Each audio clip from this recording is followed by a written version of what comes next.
Taasuka waldoon dillee as keessatti argamanii meesin akka waldaatti haala amma deemaa jiru kanarraa wanni isin komitii wajjin tokko taatanii rakkina hawaasni keessa jiru kana ibsattan takkaayyuu rakkina keessan gara mootummaa iyyachaa jirtan kana gara keessanii maal ibsachuu feetan tokko tokkoon nu ibsa.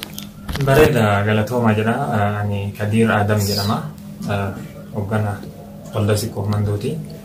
Isa kanarraa nuti haalonni ibsuu barbaannu waa hedduu jira.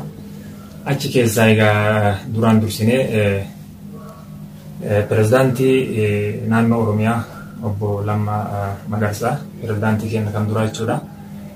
Bakka fedhee jiraateetiin jedhu seenaan inni dalageetiin jedhe saba Oromoo keessatti dhaloota amma dhalatee lafa jiruu fi qofa foo dhalatutti illee hin dagatamu.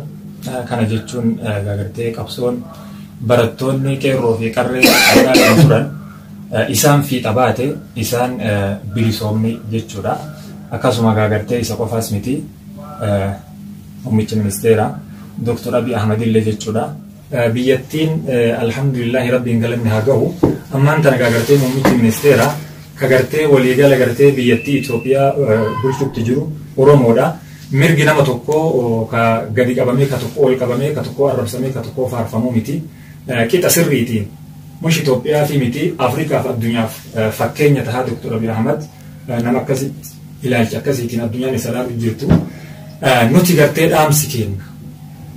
Baqattoonni Oromoo Yaman keessaa magaalaa sanaa kan jiru waggaa afurii kana keessatti saaruufa jala jirra.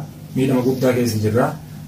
Akka yeroo gabaabaa keessatti sadarkaa tokkoffaa baqattoota addunyaa tanarraa biyya alaa jiran ta'e Itoophiyaa lammiilee Itoophiyaa kamuu duratti akka ilaalchi addaa tokko nuuf godhamee as keessaa baanu dhimma kana dabarfachuu feena. Kanaafuu gartee qaamni dhimmi kun ilaalchisu kamuu akka gartanii irratti daladdanii biyya kana keessa maatii kennaatiin akka baanu feena. Akkuma kana dabarfachuu barbaada.